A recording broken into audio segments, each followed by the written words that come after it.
مصعب یہ ارشاد فرمائے گا کہ اپنی زندگی میں ہی اولاد کے درمیان اپنا مال تقسیم کر دینا کیسا ہے؟ دیکھیں، فرسٹ آف آل تو یہ بات ذہن میں ہونی چاہیے کہ ہر شخص اپنے مال کا خود مالک ہوتا ہے. کوئی بھی شخص اسے فورس نہیں کر سکتا، اس کے ساتھ زور زبردستی نہیں کر سکتا کہ بھائی تم اپنا مال جو ہے اپنی اولاد میں، دیگر ورثاء میں یا دیگر اور جگہوں پر خیرات کر دو، خرچ کر دو. کوئی بھی زور زبردستی نہیں کر سکتا، کیونکہ جو وراثت ہوتی ہے یہ انسان کی موت کے بعد ہوتی ہے.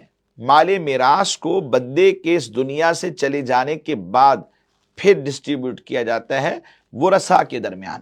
جو شرعی اعتبار سے حق رکھتے ہیں انہیں پھر دے دیا جاتا ہے، جس کا جتنا بنتا ہے اتنا اسے مل جائے گا. لیکن جب تک بندہ حیات ہے وہ کسی کو کچھ بھی نہ دے یا سب کچھ اللہ کی راہ میں خیرات کر دے، یہ اس کی اپنی مرضی پر ڈیپینڈ ہوتا ہے. سب کچھ اپنے پاس ہی جمع کر لے، چونکہ وہ مالک ہے تو ایسا بھی کر سکتا ہے. ہاں، زندگی میں جو دیا جاتا ہے اس سے عام طور پر اصطلاحی اعتبار سے ہم کہتے ہیں یہ ہبہ ہے، یعنی ایک گفٹ ہے. والد نے کیا تو والد کی طرف سے ایک تحفہ ہے جو اپنی اولاد کو یہ دے گا. اور اس میں جو شریعت مطہرہ کا رول ہے، اپنی اولاد میں سب ورثاء میں جب تقسیم کاری کی جائے تو اپنے لیے بندہ جو روکنا چاہے اپنے لیے، اپنی اہلیہ کے لیے، تاکہ محتاجی نہ ہو جائے. اس کے پاس کم سے کم اتنا مال ہونا چاہیے کہ یہ اپنی زندگی کو اچھے طریقے سے گزار لے، اپنی اہلیہ کا جو سلسلہ ہے اس کے حقوق کو پورے کرنے کے حوالے سے یہ بھی ایک آسانی کے ساتھ نظام کو لے کر کے چلتا رہے. اور جو اس کے علاوہ اللہ کی راہ میں خیرات کرنا چاہتا ہے، کسی مسجد کو، مدرسے کو،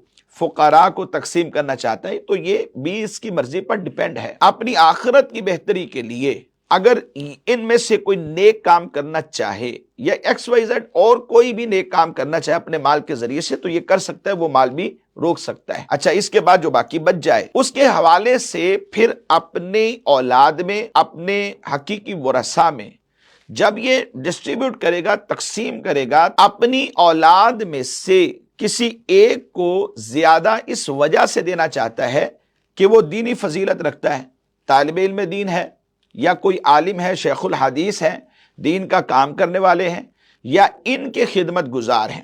ماں باپ کی خدمت وہ زیادہ کرے گا، ماں باپ اس کے پاس رہتے ہیں تو اسے زیادہ دینے میں بھی حرج نہیں. اولاد میں سے کوئی بچہ معذور ہے تو پتہ ہے یہ کما نہیں سکتا، کسب نہیں کر سکتا، اب اس کے لیے زندگی گزارنے میں دشواریاں ہوں گی، اس سے کچھ زیادہ دینا چاہے تو شریعت نے اجازت دی ہے. اگر دیگر ورثاء کو محروم کرنے کے لیے ایسا کرتا ہے تو شریعت نے اسے ناجائز کہا، گناہ کہا، اس کی شرع اجازت نہیں دیتی. جو وراثت کی تقسیم ہے، یعنی موت کے بعد جو تقسیم ہوتی ہے، وہ والی تقسیم کرنا بھی جائز ہے. یعنی بیٹی کو 2 لاکھ آیا تو بیٹے کو اس کا دگنا مل جائے، للذکر مثل حظ الانثیین کے تحت.